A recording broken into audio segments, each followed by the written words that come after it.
Hi everyone, Chris here from IELTS Advantage with another success story. Today we have Valentin from Russia, and he is going to share his success with you guys so that you can learn from him and be successful in the future. So, Valentin, can you introduce yourself to everyone?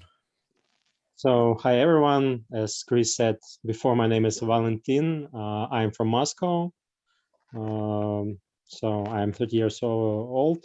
I studied English all my conscious life.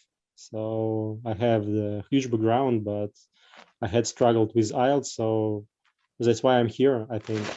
Excellent. So, can you tell people a little bit about your past IELTS experience? So, how many times did you do the test? What scores were you getting?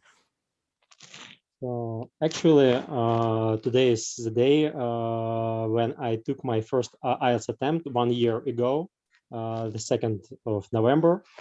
So, and my first scores were dreadful. I had 8 for listening, 6 for reading, 6 for writing, and 6.5 for speaking. And I was really upset by these scores.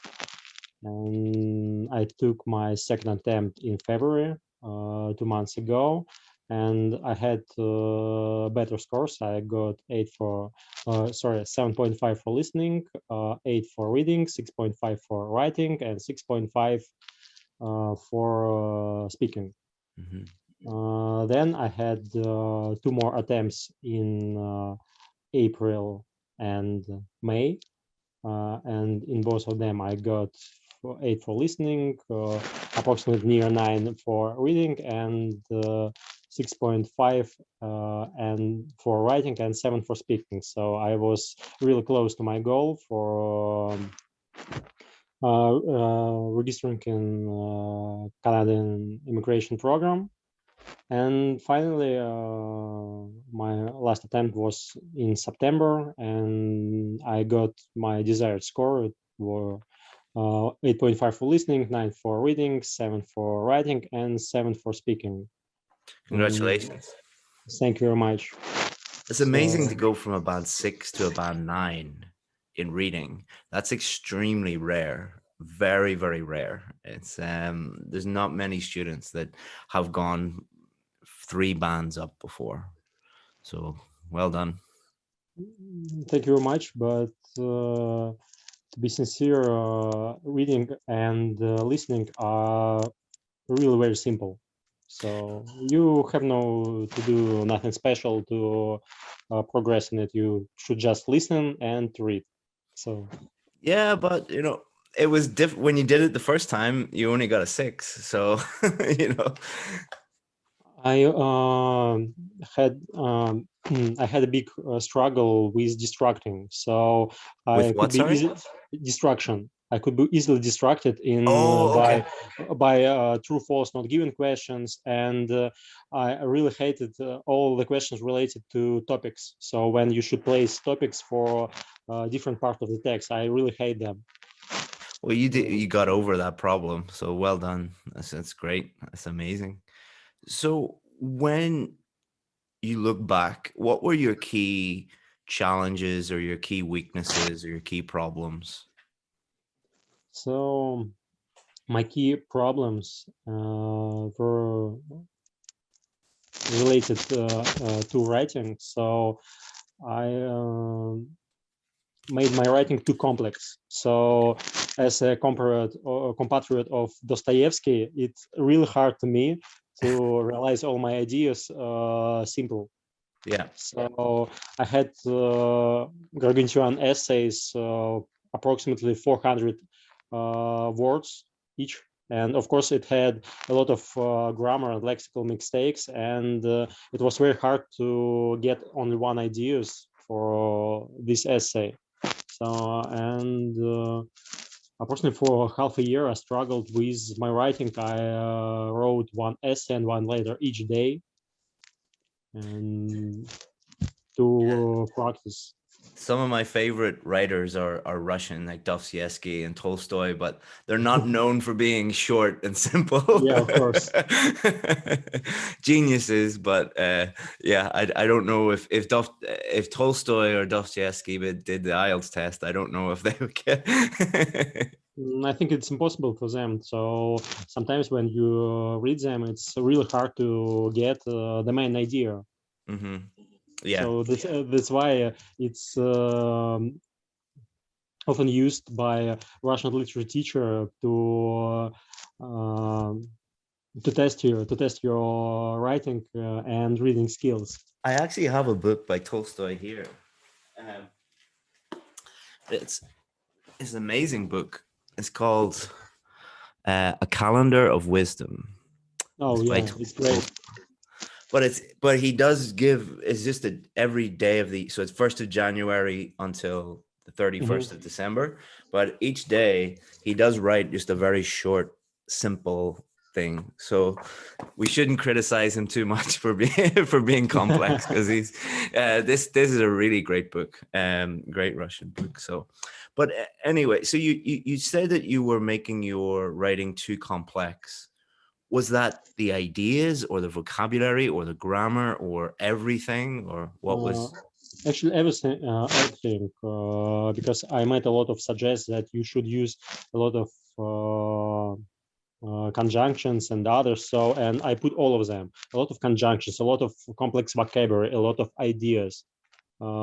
And it's was really hard to support it with relevant ideas, Hmm. with relevant vocabulary. Hmm. And I really could overcome a 6.5 band only after I reviewed my approach to writing. So when I met your course, when I used all your suggests, so only after it I got my desired band sound. And right now I think that I could get even higher score, but I really tired of IELTS, so I Yeah, sick of it. I'm the same. I'm the same. I'm the same. But no, I think the important thing about you is there's nothing wrong with your English. You know, you had the ability to get a 7 in writing or even higher. The problem wasn't your English, it was you were taking the language and the task and making it more complex. And I think by highlight, we try and highlight that to students. It's really important students understand that their grammar and their vocabulary and their intelligence, there's nothing wrong with that, but they're using it in a complex way, which makes it more difficult to do. And if you think about, like, why do you want to get the IELTS score, is to move to Canada. When you move to Canada, Canada just wants to know, can you communicate with people? Yeah, of Not course. not can you make everything, can you use, 3 different conditionals in one paragraph, or something crazy like that. They just want to know, when you get a job in Canada and you're living in Canada, can you clearly communicate with people? And by focusing on clear communication, that's really, really the key. Yeah, of course. And one more struggle I got with IELTS writing, it's really stupid general topics. I really hate them. The So general training topic. I could easily discuss everything, even quantum mechanics and others. Yeah, But topic when you should discuss, I don't know, the effect of television on Australian goats. So yeah. it's a joke. So there are I find that with like, there are usually topics that are not related to real life, and yeah, it's really hard to discuss them for me. I find that with a lot of Russian students, that if the topic is very abstract, like to discuss happiness or something like that, they're like, oh, I don't want to, I don't know how to discuss this. It's obvious, as I think a lot of especially Russian students that study mathematics or engineering or these very literal, straightforward topics, when you ask them to discuss more abstract things, they don't like it. Do you think that's true about Russians, or maybe I'm wrong? Yes, I think it's true. We don't like abstraction and all these discussions. So we see our goal and we go to it. Yeah, So it's as to me. straightforward. Just to, Yes. just to, yeah. I'm like that as well. Although Irish people are the exact opposite of that.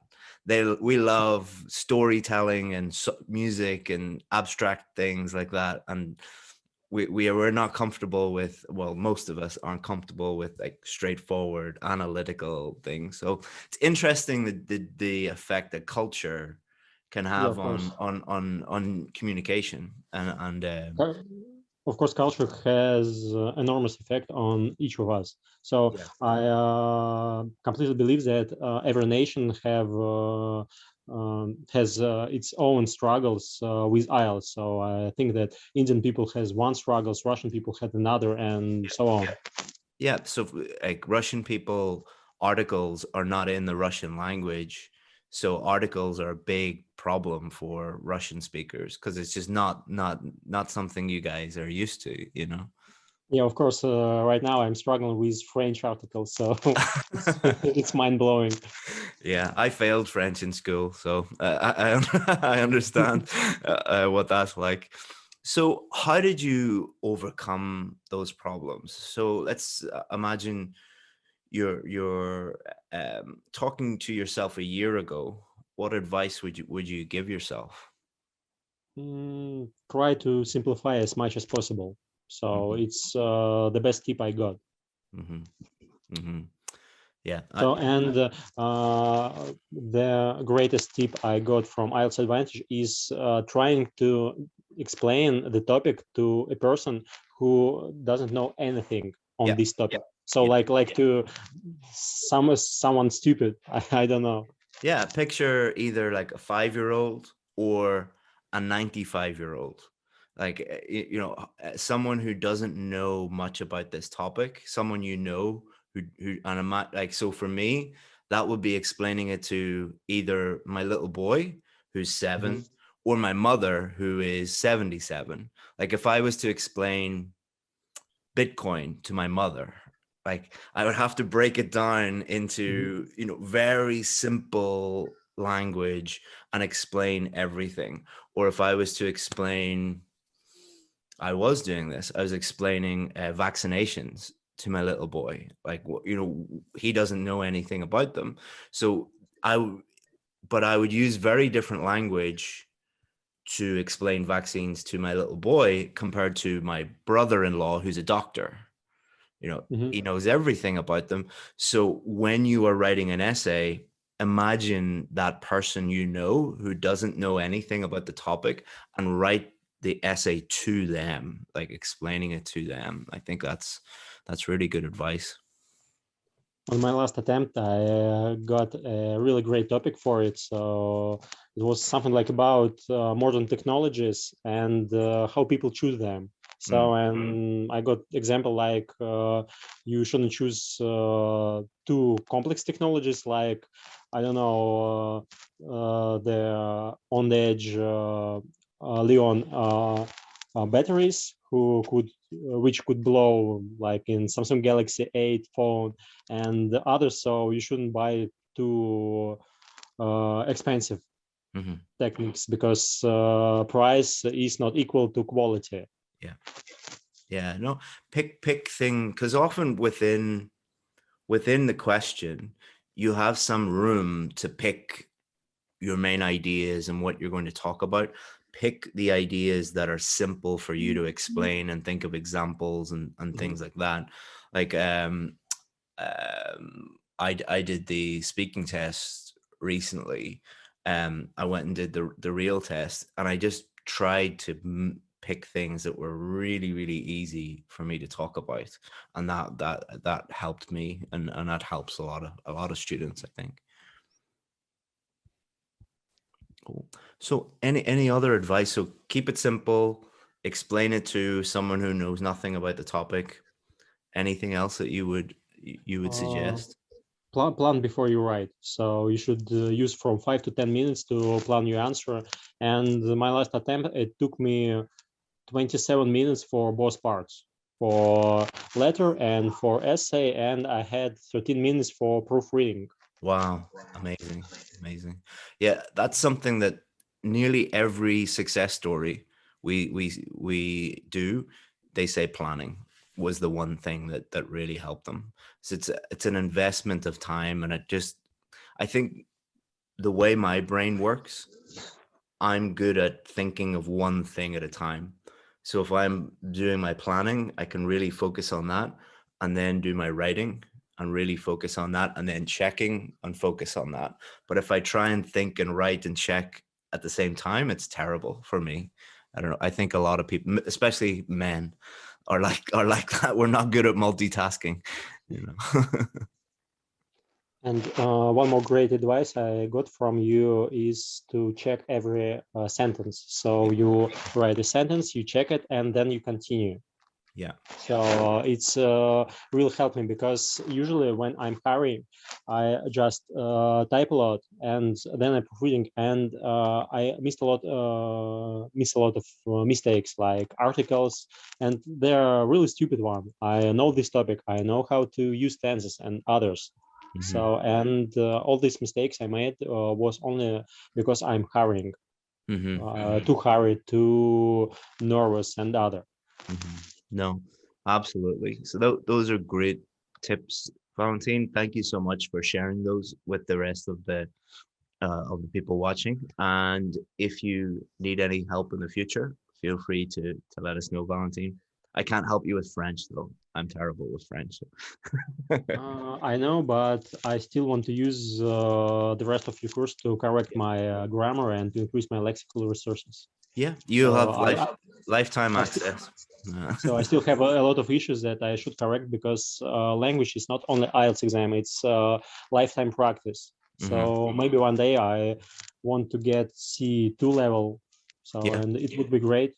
I think you will. I think with your attitude and the way that you think, I think it's totally possible for you to do that. So So, and maybe it could be one more useful tip for everyone to try to involve a language in your life. So yeah, I studied English for 7 to 9 hours daily. It includes listening to podcasts, watching series, TV. So all my devices are in English. My TV in Moscow are in English. I played video games in English. I read only in English and others. So you yeah, should surround you by language. So, yeah. and That's then you'll see progress. that's a brilliant tip because a lot of people are going to be playing video games or watching TV or listening to podcasts anyway. So if you switch into English, it's going to be such a good use of time, and will really accelerate your learning. So no, that's great. I wouldn't want to do it in French, but that's good. That's good. All right, Valentin, thank you so much for that advice. And as I say, if you need anything in the future, let us know. And congratulations again. And I wish you the best of luck in the future. Thank you very much, Chris. Thank you. Hey, Chris here again. Hopefully you enjoyed that success story video. That student was part of our IELTS VIP course. And on that course, we show students exactly where they're going wrong and exactly what to do to get the score that they need. And we give them all the help and support that they need in order to get a 7, 8, or even 9 in their IELTS test. Now, we only work with a really small number of students. Because of the level of help and feedback and support that we give students, we can only work with a very small number of them. But we also have more success stories than any other online or offline course in the world, which has created a huge amount of demand for our course. So we're the only course in the world, I believe, that has a very long waiting list. If you want to join that waiting list, all you have to do is just click here and you'll be able to add your name, add your email address, and then when one of our students becomes successful and leaves the course, the next position can be for you. Hopefully see you in there. Bye-bye.